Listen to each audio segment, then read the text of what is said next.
everybody's expressing themselves at the level of their consciousness. And wherever they are, it's really good. Okay, and I want everybody to get that, because if I'm going to teach anything, we have to understand the perfection of life itself. And wherever people are, and wherever you are where you are by right of consciousness. So we never want to judge creation, because people are showing up however they are with the best they got. So we're growing, we're evolving in consciousness. We are cause to our own experiences, every one of us. Each of us is spirit individualized, a part of the one great life, the one great power, the one mind, and the great creative intelligence, which is always in activity, responding. Each one of us has a divine spark of life within us. And there's a wooing, there's an urge, there's something that stirs us to express life. We're here to express. We're not here to live small lives. We're here to kindle the flames within us so we can express more and more and more.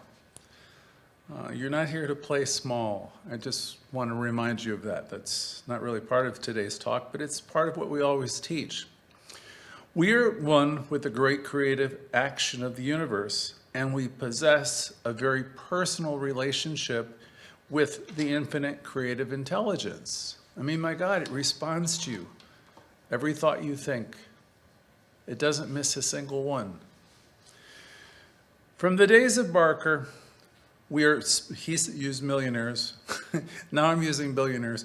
From the days of Barker, we are spiritual millionaires with a limitless ability to demonstrate a rich, fulfilling life. For anywhere you can imagine, there is spirit in action. Anything you can think of, any place you have been, any situation, no matter how beautiful or how horrendous, it's always spirit in action. For God is all that there is. And as metaphysical students, this is what you eventually wake up to. That you live, you move, and you have your very being in this divine substance. Ernest Holmes once said, we have an account. And he was talking about a spiritual bank account. You can imagine it's at Wells Fargo or someplace. And it's got your name on it. And you look at the balance is total, it's unlimited. How would you like that? A bank account with an unlimited balance from which you can draw. Resources that are beyond your imagination. And you do. It's all spirit, it's all mind energy of the one infinite mind. And you have all of this available to you all the time.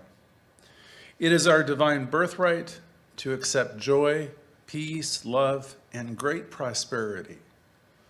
You can develop a prosperous mentality. It's not that hard to do. You just begin, and you keep beginning. You correct yourself where you find yourself in any thinking or thoughts of limitation, and just say, no, I release the need for this. This is not true of me. It's not true of life.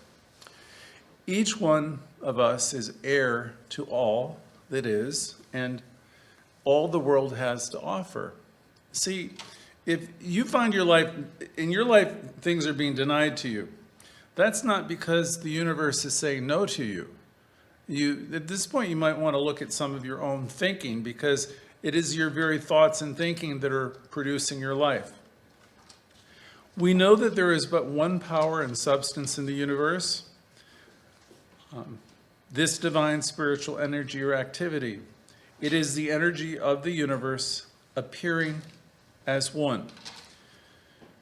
We use in our classes 3 words: omnipotence, omnipresence, and omnipotence. I said it wrong. Omnipotence, omniscience, and omnipresence. So simply stated, this energy, this power, is all. It's total. It's unlimited power, it's unlimited intelligence, and it's unlimited presence. Meaning, everything in life is imbued with it. All the power, all the intelligence. There's not a spot where it doesn't exist. You live, you move, you have your being in this divine stuff. Many people, you've heard the old, the analogies like the goldfish swimming around in the bowl looking for water. You live in divine substance. All you have to eventually do is wake up to the fact that you are supplied and supported in every conceivable way. And then life gets a little bit easier. This divine energy is the essence of everything, and from which everything comes forth. And since this divine supply is infinite and eternal, it is forever around and within each of us, always. We were created out of it. We live in this infinite life stuff, and we can never escape it. It is the divine, in fact, that is within us. As we work this teaching, we become aware of this, and we realize we are increasingly living in consciousness. My life is a reflection of consciousness, plain and simple, and I want you to all consider that for yourselves. And say to yourself or think, my life is a reflection of my consciousness. It's not about my girlfriend, boyfriend, my boss, my bosses, it's not about any of that. Now, all of that may have contributed to where you are today with your belief system, but you are not held, nothing's holding you back ever except for what you are continually, recycling in terms of your thinking.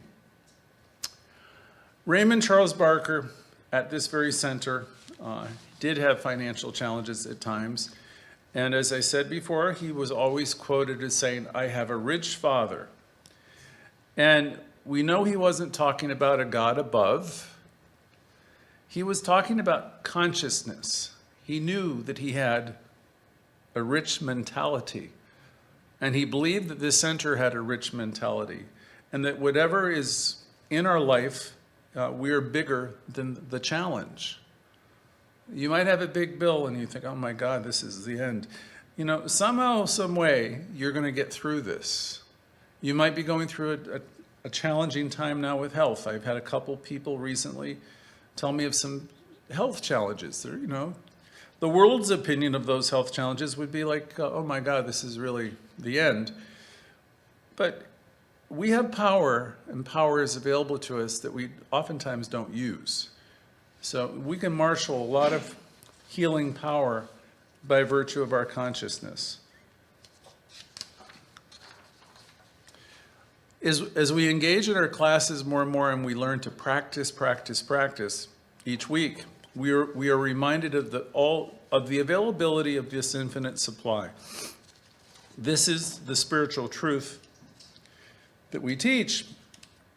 But can you accept it? I can tell you right here, I see you, I know most of you very well, and I can say you have all the power in the world available to you. The question is, can you accept that? So you can think about it for a second. If you can accept that you have all the power of the world available to you, then and take that on and believe it, my God, you are opening up what David Walker used to say, avenues in mind. If you know I'm supplied and supported, if this door is closed, there's another one opening right away for you. Okay, we're never stuck in consciousness unless we tell ourselves we're stuck. Nothing is ever over unless we say it's over. Okay, all doors are open for us. When I prepared this lesson before, there was a dramatic scene from a book where the author picks up the book and exclaims, "Words, words, words." And if you can't believe them, then they're only words. Well, that would be true of us too, Your word is your wand. You can create anything if you believe what you are saying. So that author threw the book in the fire, and it caused me to think, when we're doing our spiritual mind treatments, we need to take them a little deeper.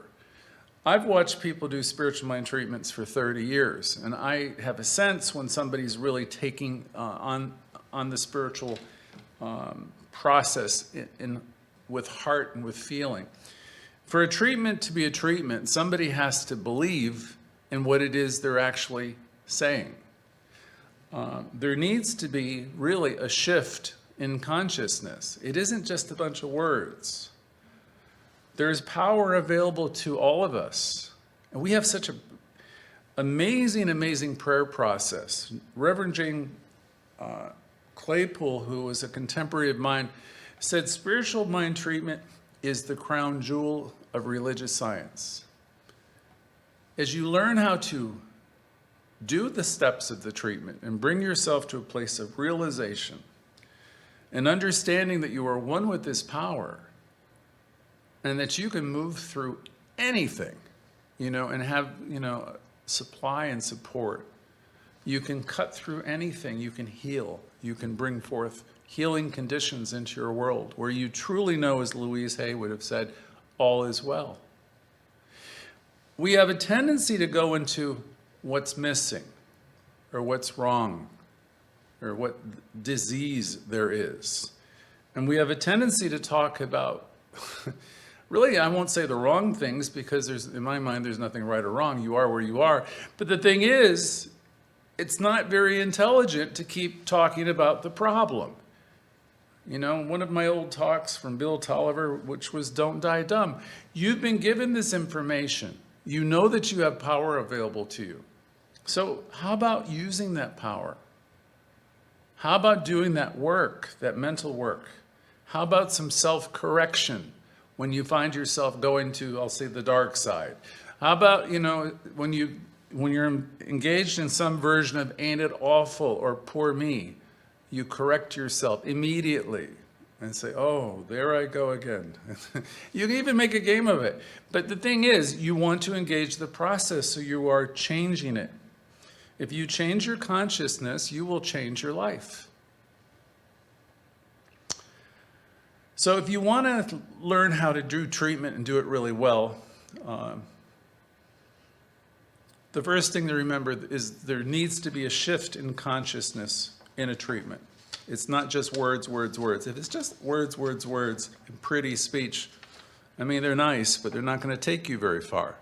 I remember when I was younger and I was teaching the Louise Hay material, everybody was getting yellow sticky notes with affirmations, like I'm slim, trim, and racy, that one, right? Which was always funny to me. And I would put that on a mirror someplace or a magnet. Nice things. Affirmations are great. Affirmations are not treatments. Treatments are a place where you deeply believe what you've just said. It's the time, the art, the method of ridding your consciousness of the Holmes called negation, or the negativity, so you can experience the oneness of life. Okay? If you're in the story of what's missing, you're not really doing a treatment. So, time, the art, the method of ridding the doubt and the fear, so you can perceive and touch and feel the truth. And you can know that truth, and you can know you're supplied, and you can know the condition has been dissolved and replaced and healed. And you can know that you're whole and you're prosperous. So there's great power in affirmative prayer. And you can use it for great good. Our prayers go now where, let me say it another way. A prayer is a movement that happens within you. Unless you can accept and embody what the very words you're speaking, then it's only words for you. You might say to yourself, there is infinite potential within me. Now, I was thinking of this early this morning, and I was thinking, what can I give them for an affirmation? You could say to yourself, there is infinite potential in me, within me, and in everyone. You might say it until you believe it. There is infinite potential within me. I want you to know that. There is infinite potential in me. Your word is your wand. You have the ability. Listen, you brought it all in. I hate to say it that way because I don't like to do a blame thing. I've created my life for better or worse. I brought it all in, and I'm the only person that can do what with it? Change it and improve it. And whatever I've done, even if I've made terrible mistakes, everything has been there as a stepping stone to a different place of understanding. So if you begin to develop that consciousness, I can remember from the Celestine prophecy years ago, you can see your life in perspective from a distance, and you can see where it's all been necessary to bring you to where you are now. And that's really a beautiful thing, and to be aware of that. That being said, since now that you know how it works, I mean, you want to kind of like get with it, right? You don't want to keep making the same, I hate to say mistakes. You don't want to keep going back and doing the same thing over and over and over again. You know, we're here to thrive and to expand and to grow. And if you're actively involved in these classes every week and in this community, that's what you're doing. So again, you might try saying there's infinite power within me, and also recognize it's in everyone else too. Spiritual mind treatment, once again, is the time, the art, and the method of ridding negation from your consciousness so that you can grasp and appreciate that spirit is in everything. These are the great attributes of a spiritual billionaire from the Barker material. Having faith in this universal power and presence, and having a trust in the universal laws that move into action. A spiritual billionaire uses faith and positive expectancy and becomes rich. If you believe you can become a billionaire, that's great. You have hope. When you believe you will become a billionaire, that's faith. So when you're thinking of this, I know some people think, well, he's talking about money. I'm not talking about money at all, ever. But what I'm talking about is you have such tremendous resources available to you. When you believe that you have them, you will have them. Okay? If you're talking about what you don't have, it's really such a mistake. If you're talking about what's wrong in life anywhere, it's really a waste of your time. For example, we want to come from a place of gratitude. I mean, that's really a practitioner. That's really what Holmes was so beautifully describing when he said, find me one person who's for something and against nothing, and I will find the Redeemer of my soul. So we want to come from a place of gratitude, no matter what. You know, everything in some way is a gift. There's a beautiful line from the Course in Miracles, which you've heard me quote often, which is, it takes great wisdom to understand that all circumstances, happenings, and events are helpful. It does take great wisdom to understand that. But if you do understand that, you understand that life is so perfect and so good, and you get to partake in that to the extent that you can see it as such. That elevates you to a place that many, many people will never come to. You know, your head's really above, you know, you're like the top of the wave, and you're able to see the goodness of life and the beauty of life because you're not caught up in all of the tales of woe and worry. And you know, again, Louise Hay's famous line, all is well. All is well, period. No story. All is well. Release the need in yourself to go toward the story, toward the ain't it awful and poor me. Release the need in you to be a complainer. We're here to be a cheerleader. We're here to cheer ourselves on and say, hey, I can do this. You know, I can be strong. I know that there's something else for me here. I know there's a gift here for me. Now, what would it be like if your life were like that? Where any kind of disappointment, you could say, hey, I know this is okay. In fact, it's good. There is good here for me to see and experience. And know, you know, all is well, period, without anything else. So we move forward, knowing life is good no matter what. We realize that fear and worry are only the negative use of faith, or a lack of faith.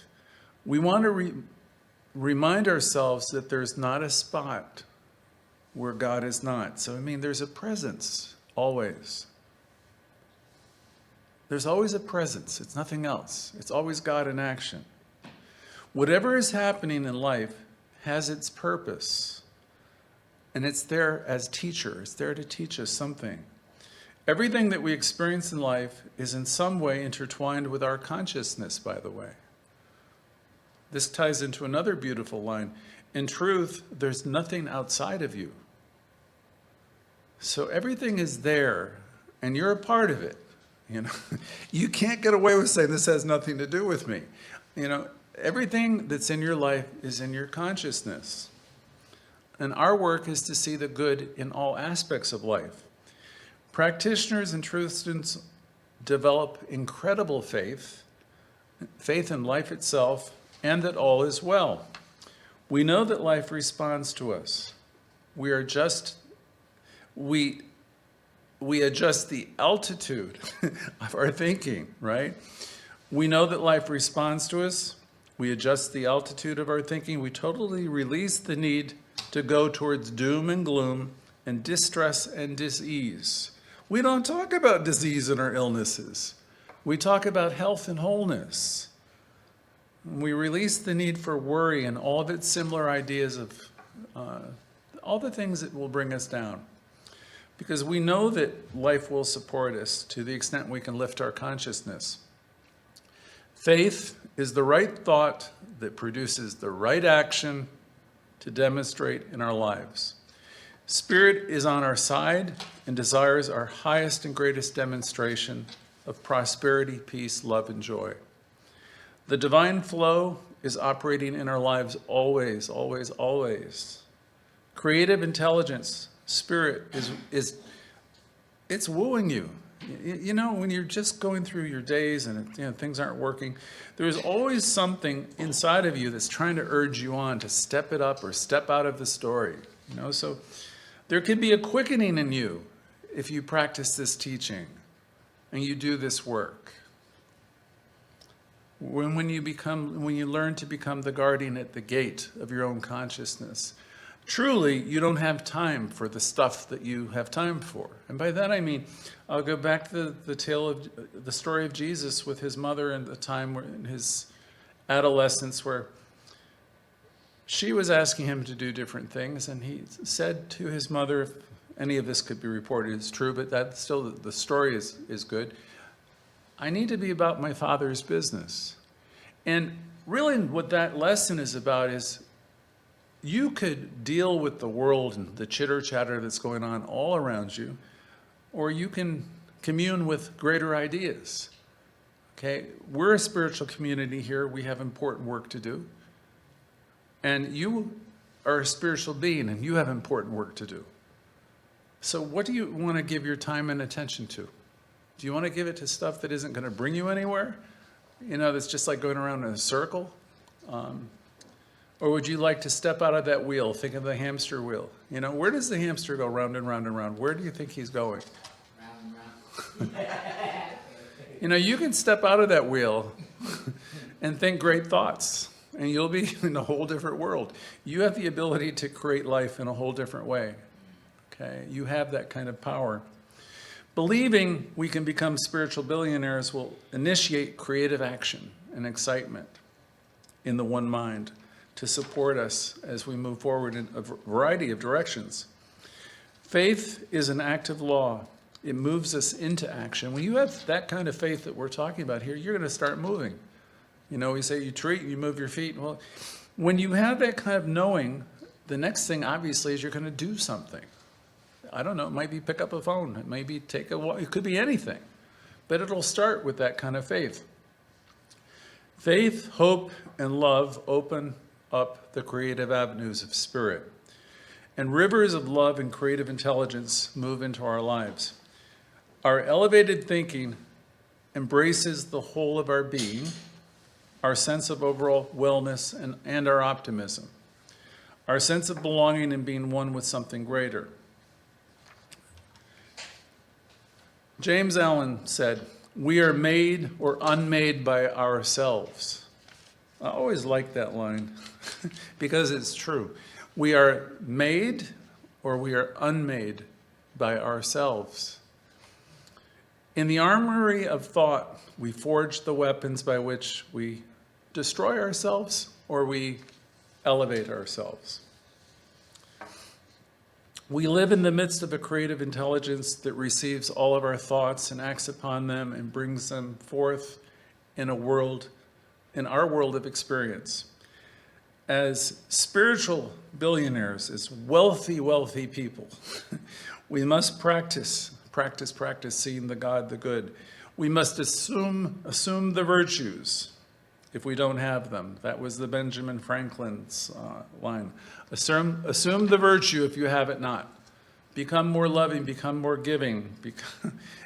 Give. Love. Appreciate. You know, whatever shows up in your life is a deficit. You have the power to turn that around, and you all know that you do. So that's our spiritual work, where we train ourselves each day to think about those things that will make us rich in all areas of life. We realize that the quality of our thinking will absolutely determine the quality of all that we experience in our life. I'll say that one more time. We realize that the quality of our thinking will determine the quality of all that we experience in life. So who's got the power? You obviously have the power. It's yours to use. Okay? But if we think like we've always thought, you know, and there's many people out there that haven't had a new thought in a long time, and that's really, you know, it's sad to me because some of them are my relatives. You know, it's just, you know, you can't make another person think a different way. But if you're involved in this teaching, you're involved in something exciting where everything exists as pure potential.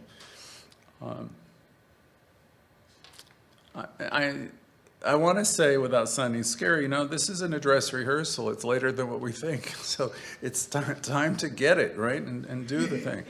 So through the law of consciousness, or what I call the law of self, we constantly create and recreate our lives.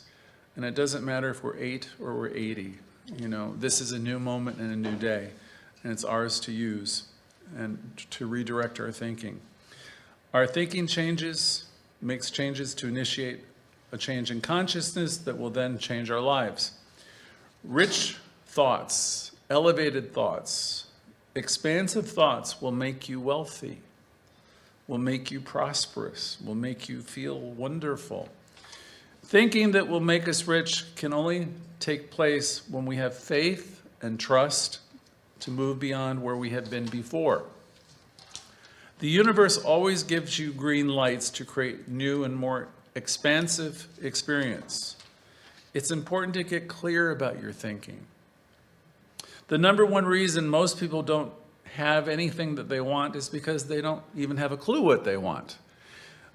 We know that we are all co-creators with Spirit, and we can create our own experience of life.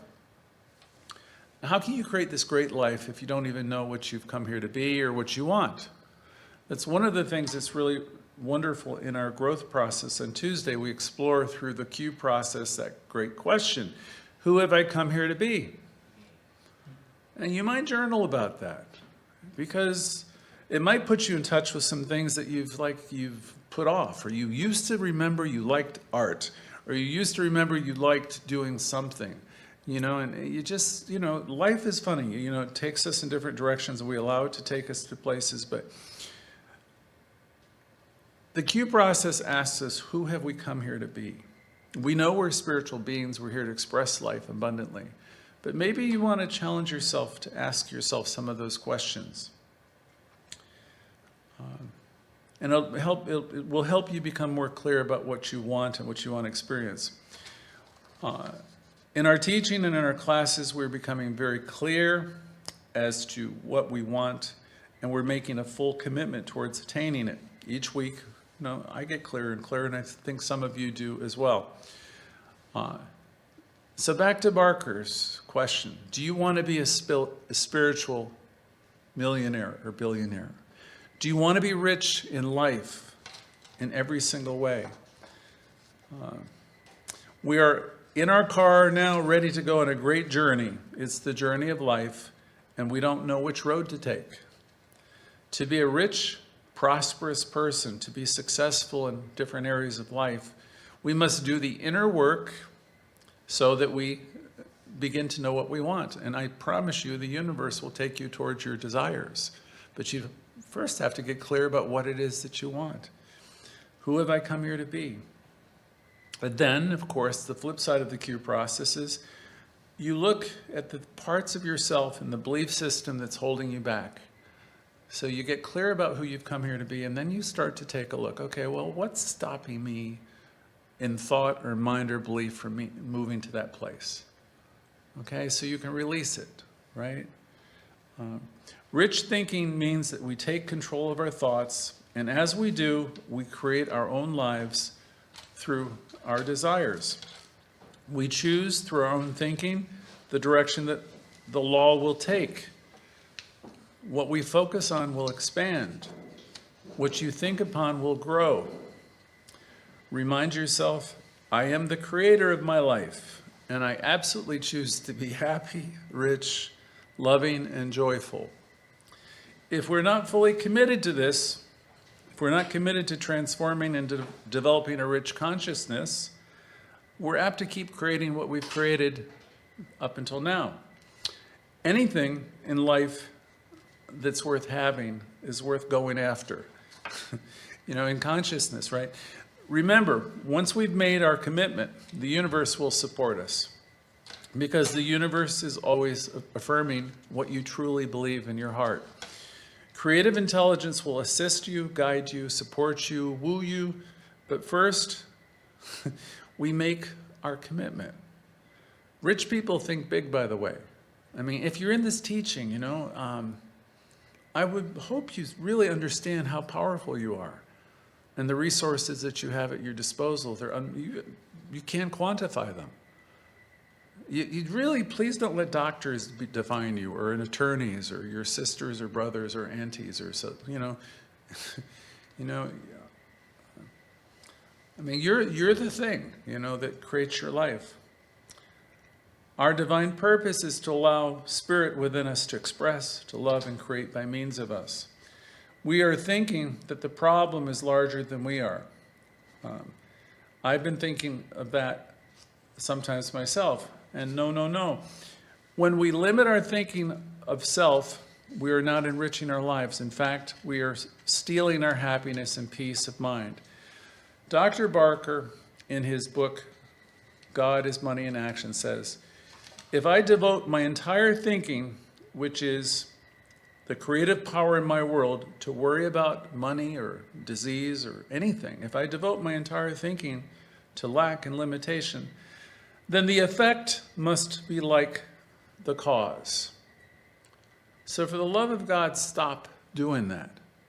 Stop in the name of love. That's like Diana Ross. Just stop.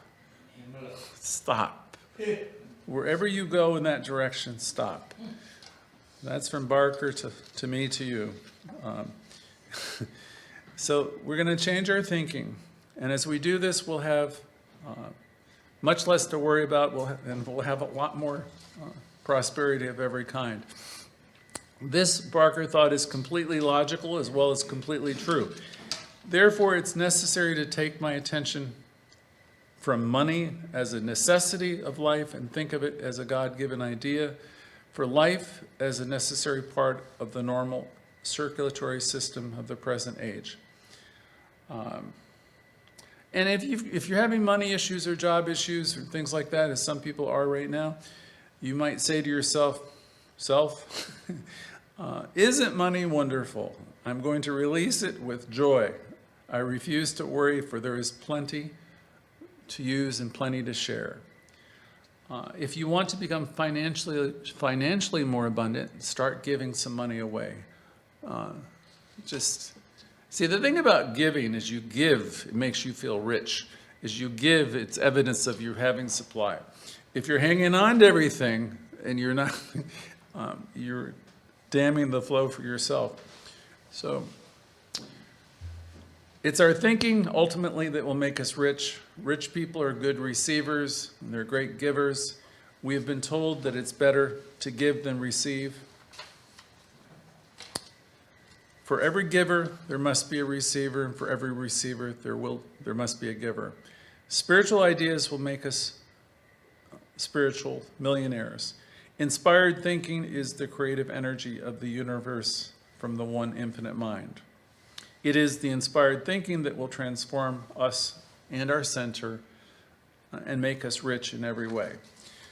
So that was the remake of the Barker talk done God knows how many years ago. So it's nice to see you all, and we're going to open up the floor in just a moment for some of your thoughts. Okay.